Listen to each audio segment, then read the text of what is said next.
Welcome to Glisso English. Real life stories. Imagine waking up, opening your bank account, and realizing the money for your house is completely gone. And the person who spent it? The person sleeping right next to you. This isn't just a nightmare. It's the reality for thousands of families dealing with a secret gambling addiction. Today, we are following Sarah's journey. She discovered her husband, Mark, gambled away their mortgage money, and she has exactly 30 days to save her home from foreclosure. Today, we look at real-life problems and learn the exact English phrases, financial vocabulary, and emotional expressions you need to handle difficult conversations. If you want to improve your English while watching a powerful story of survival, hit that subscribe button right now. Let's start at the very beginning, where a single phone call changed everything. Listen closely to the vocabulary. The Monday morning routine was completely normal until the phone rang at exactly 9 o'clock. Sarah was pouring her second cup of coffee, listening to the hum of the traffic outside their suburban kitchen. Mark had already left for his office downtown, kissing her on the cheek like he did every single day. She picked up the phone, expecting a telemarketer. Instead, a polite, professional voice identified herself as an agent from the mortgage department at First National Bank. "Mrs. Davis, I'm calling regarding your monthly mortgage payment," the woman said. "The transaction was processed last Friday, but the check bounced due to non-sufficient funds." Sarah froze, the coffee mug warm against her palm.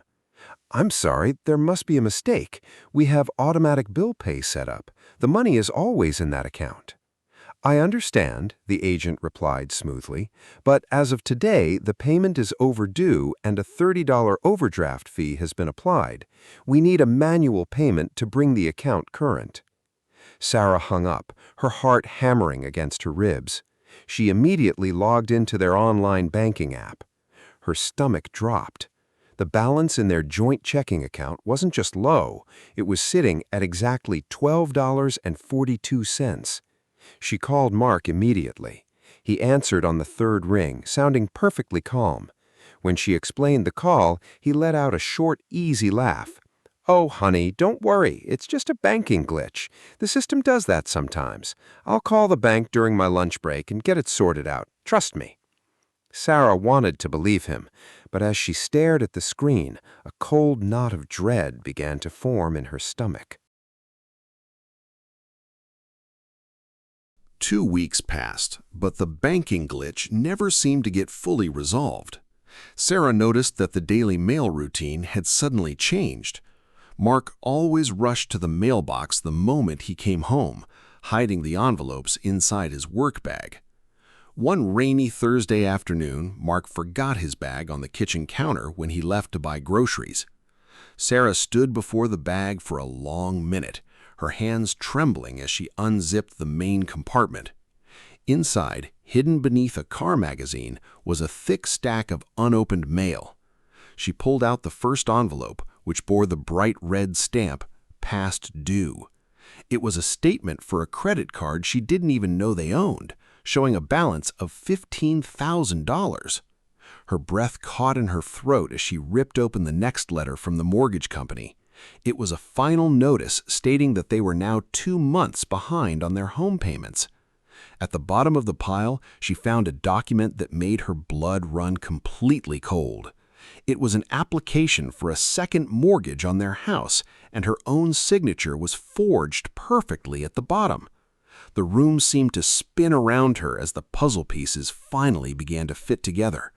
The missing money, the secret mail, and the constant excuses were not a glitch at all.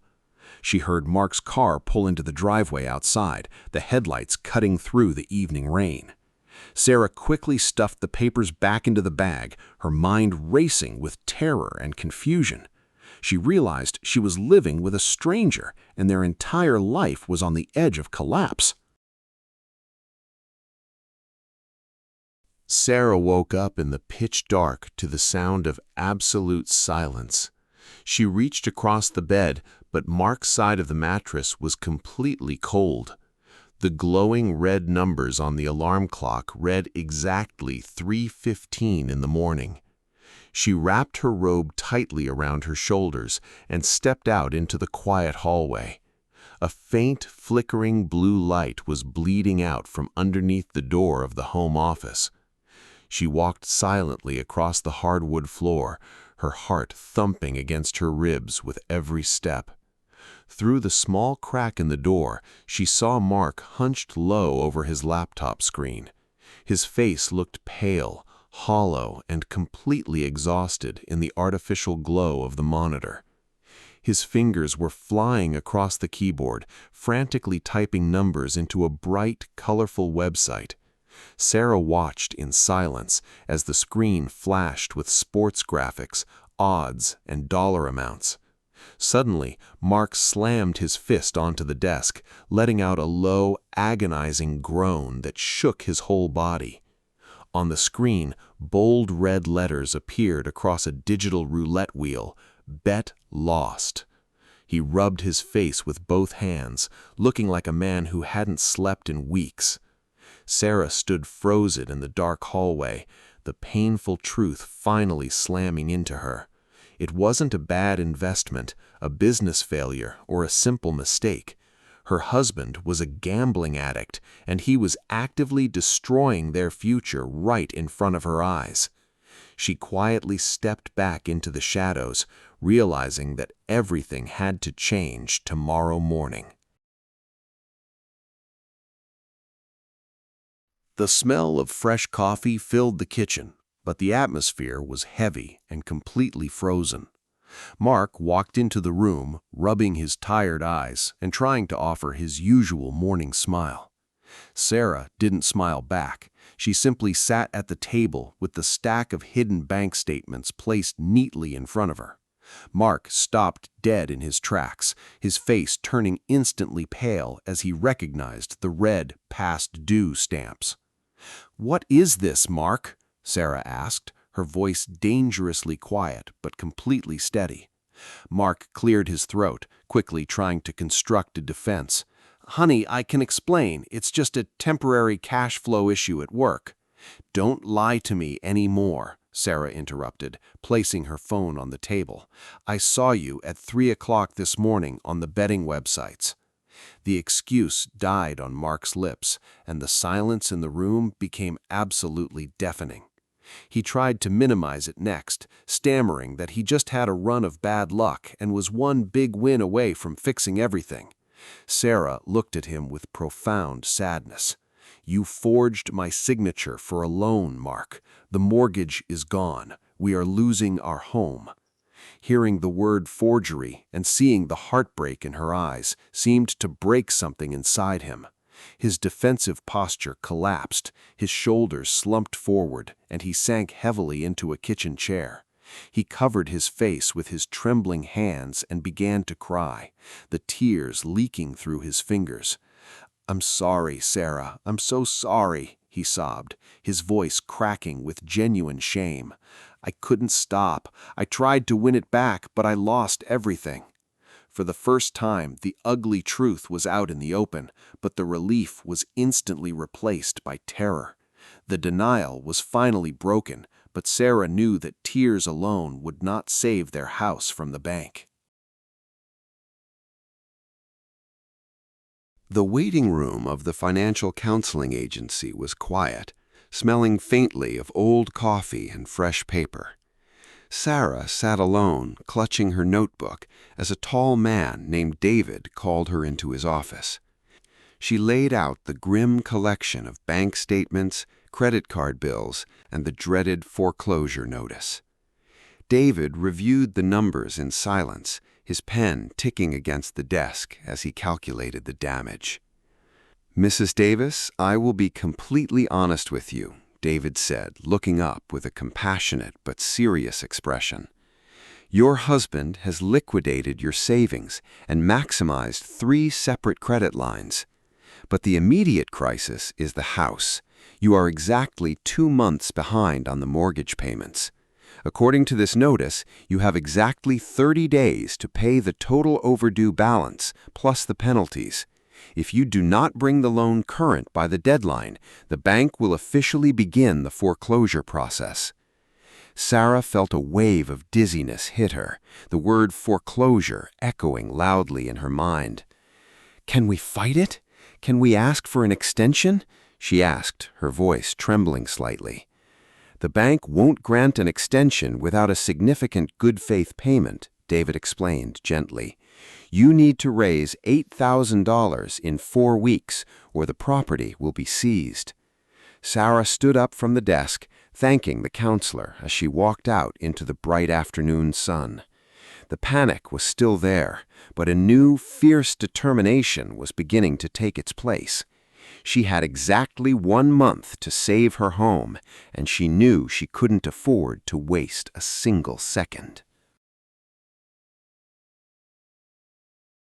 The living room blinds were drawn tight, casting long shadows across the floorboards.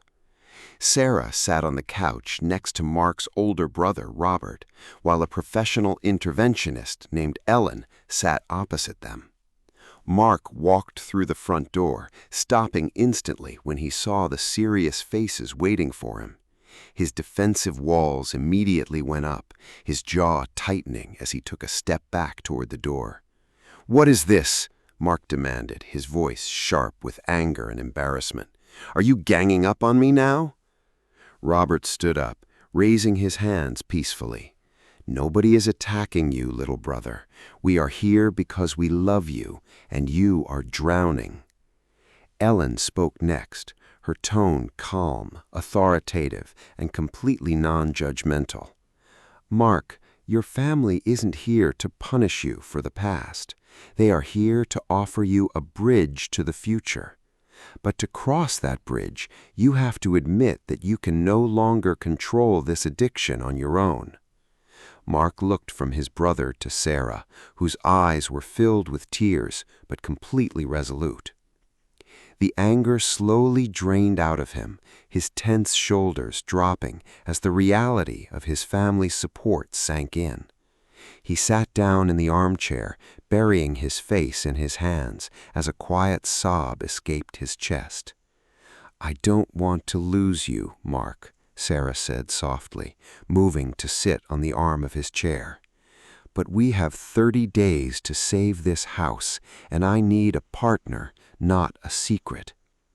Mark nodded slowly, his voice a broken whisper as he finally looked up at Ellen. "Okay, tell me what I need to do. I'll do anything." The initial barrier had been broken, and for the first time in months, they were acting as a unified team. The transition from words to actions began the very next morning at the kitchen table. Mark placed his smartphone, his laptop, and his wallet in the center of the table, pushing them towards Sarah. He wrote down every password to his personal emails, bank accounts, and employment portals on a piece of paper. "I don't want access to any money anymore," Mark said, his voice quiet but completely firm. Sarah took the devices, immediately downloading an application that blocked all online gambling and betting websites nationwide. She set up text alerts so that every single dollar entering or leaving their accounts required her direct approval. Next came the brutal mathematics of survival. They needed $8,000, and the clock was ticking. They created a strict listing of everything they owned, deciding what could be sold immediately for quick cash. Mark spent his weekends listing his prized guitar collection, his tools, and his electronics on online marketplaces. Sarah took on extra evening shifts at her accounting firm, working until midnight under the harsh office lights. Mark applied for a secondary night job delivering packages, working 16-hour days until his eyes were bloodshot with exhaustion. There were no vacations, no dinners out, and no spending that wasn't absolutely essential for food or basic utilities. Every dollar they earned from sales and extra labor was moved directly into a locked savings account managed only by Sarah. It was an exhausting, humbling routine that pushed both of them to their physical and emotional limits. But as the balance in the new account slowly began to grow, a tiny spark of control returned to their lives. They were exhausted, but the total honesty between them was a relief they hadn't felt in years. It was a rainy Tuesday evening, and the calendar on the wall showed only 7 days left until the bank's final deadline. Sarah sat at the kitchen table, counting the cash they had saved, waiting for Mark to return from his delivery shift. His shift was supposed to end at 5 o'clock, but the clock on the microwave now read 9:15. She called his phone 3 times, but each call went directly to his voicemail, the robotic recording mockingly polite. A cold, familiar wave of panic washed over Sarah, her heart immediately starting to hammer against her ribs. Images flashed through her mind. Mark sitting in a dark parking lot, staring at a phone, gambling away their hard-earned savings. The trauma of his past lies rushed back, making it impossible for her to breathe normally as she paced the room. She walked to the window, watching the empty street, fighting the urge to drive around the city looking for him. At 9:40, headlights finally cut through the darkness, and Mark's old truck pulled slowly into the driveway. Sarah threw the front door open, her voice trembling with a mixture of intense anger and profound fear. "Where have you been, Mark? Why didn't you answer your phone? Do you know what I've been thinking?" Mark stepped into the hallway, looking completely bewildered, his face pale and his jacket soaked with rain. He reached into his pocket and pulled out a thick envelope, placing it gently into her shaking hands. "My phone battery died at noon," Mark explained softly, his eyes filled with absolute exhaustion and concern. "My supervisor offered me an extra 4-hour shift cleaning the warehouse, and he paid me in cash on the spot."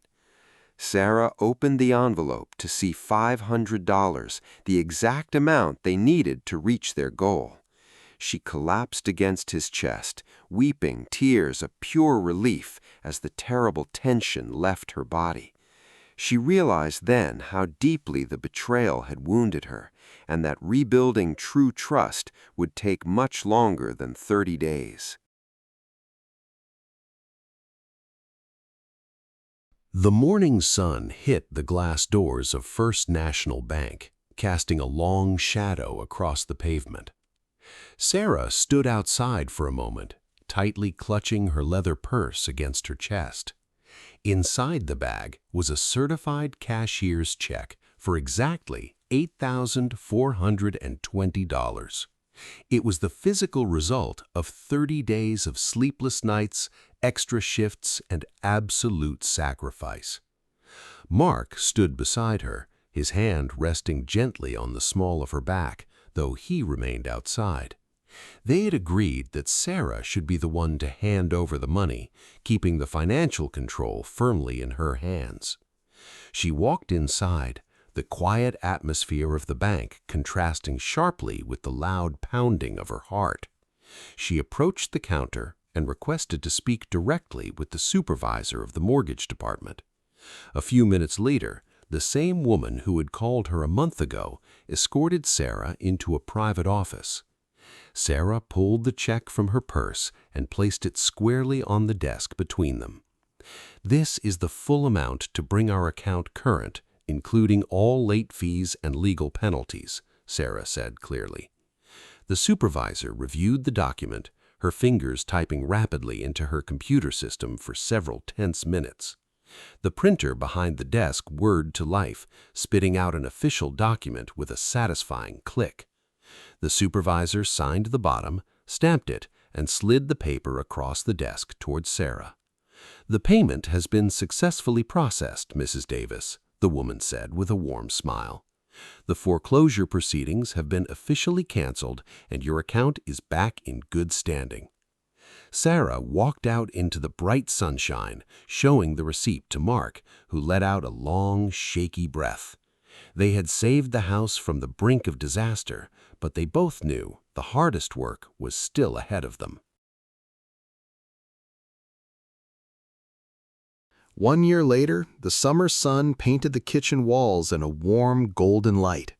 Sarah sat at the table, reviewing the monthly bank statements with a calm, steady hand. The checking account balance wasn't overflowing, but the mortgage payment was safely automated, and there were no red stamps in sight. Mark walked in from the backyard, carrying a basket of fresh vegetables, his face looking healthier and more relaxed than it had in years. Every Tuesday evening, without fail, he attended his local support group, leaving his phone on the counter before he went. He sat down across from her, offering a quiet, genuine smile that no longer hid a mountain of secrets. "How do the numbers look this month?" he asked, pouring them both a glass of water. "We are exactly where we need to be," Sarah replied, closing the laptop and placing her hand over his. The journey had not been easy. The scars of the betrayal still twinged during late nights or unanswered calls. But they had learned to communicate through the fear instead of letting it turn into anger or denial. The house was no longer just a building they were trying to save from a bank foreclosure. It had become a symbol of their survival, a place rebuilt on a foundation of total honesty and hard work. Mark looked around the bright kitchen, his eyes filled with deep gratitude for the second chance he had been given. They had lost their savings, their security, and their peace of mind during those terrible 30 days, but in the process of saving their home, they had managed to find each other again. Sarah and Mark saved their home, but the real victory was rebuilding their trust through total honesty. It's a reminder that even the hardest real-life problems can be solved when you face them together. What did you think of Sarah's strength in this story? Let me know in the comments below. We covered a lot of advanced English vocabulary today, from financial terms like foreclosure to emotional expressions like breaking through denial. To make sure you really learn these phrases, try writing your own sentence using one of them in the comments, and I will personally check it for you. And you can find all the vocabulary of the story down below in the description box. If you found this story powerful and want to keep improving your English with real-life dramas, make sure to hit that like button and subscribe to the channel. Keep practicing and take care. I will see you in the next story. Goodbye.